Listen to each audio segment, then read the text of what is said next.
Selamat siang, perkenalkan nama saya Risti Pislamirana. Di sini saya akan menjelaskan materi tentang hukum benda. Baiklah, kita masuk ke materi yang pertama di mana A.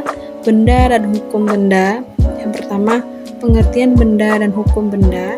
Menurut pasal 499 KUHP Perdata, pengertian benda atau zat adalah segala sesuatu yang dapat menjadi objek hak milik, dapat berupa barang, dan dapat berupa hak, seperti hak cipta, hak paten, dan lain-lain.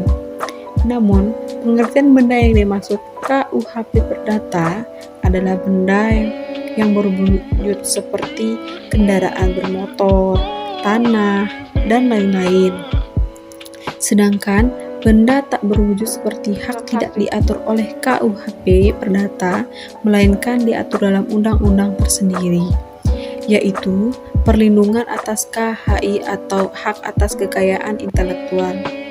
Sedangkan yang dimaksud hukum benda adalah terjemahan dari bahasa Belanda, yaitu zakenrecht.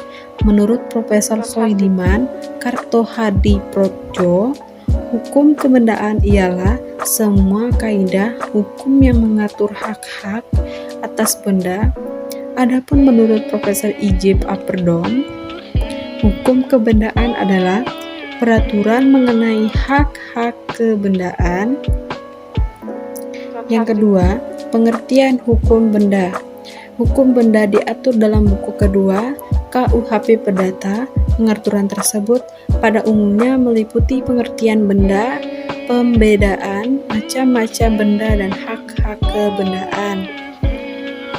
Selain dari buku kedua KUHP Perdata, hukum benda juga diatur dalam undang-undang lain antara sebagai berikut. Yang pertama, Undang-Undang PA Nomor 5 Tahun 1960 dan semua peraturan pelaksanaannya. Yang kedua, Undang-Undang Merek Nomor 21 Tahun 1961. Yang ketiga, Undang-Undang Hak Cipta Nomor 6 Tahun 1980 dan perubahannya. E.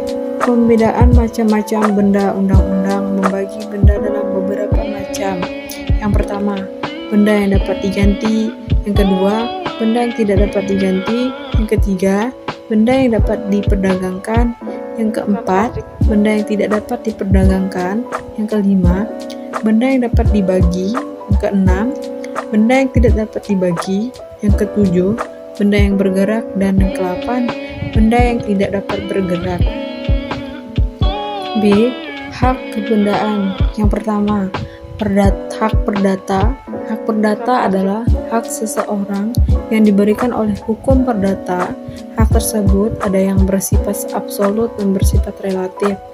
Hak yang bersifat absolut memberikan kekuasaan terbatas dan hanya dapat dipertahankan terhadap lawan atau pihak dalam hubungan hukum. Hak perdata yang bersifat absolut terdiri dari hak kebendaan dan hak kepribadian. Yang kedua, hak kebendaan. Hak kebendaan dapat dibedakan menjadi dua macam, yaitu yang pertama, hak menikmati seperti hak milik atau bezit, hak memungut atau pakai, hasil hak pakai, dan hak mendiami. Dan kedua, hak memberi jaminan seperti gadai, hak tanggungan, hipotem, dan sistem resi gudang. Yang C. Hak milik.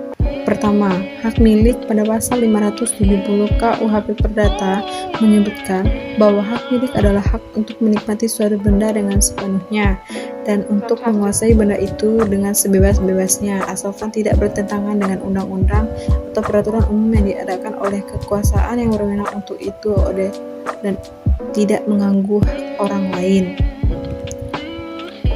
Yang kedua, perbatasan hak milik dari pasal 570 KUHP Perdata menerangkan di dalam KUHP batasan hak milik ialah yang pertama, tidak digunakan untuk kepentingan pribadi tapi kepentingan umum. Yang kedua, tidak menimbulkan kerugian bagi orang lain. Yang ketiga, harus dipelihara baik-baik. Yang ketiga, ciri-ciri penyerahan hak milik. Pertama, hak milik itu selalu merupakan hak induk terhadap hak-hak kebendaan. hak milik ditinjau dari hak yang selengkap-selengkapnya. Yang ketiga, hak milik itu bersifat tetap.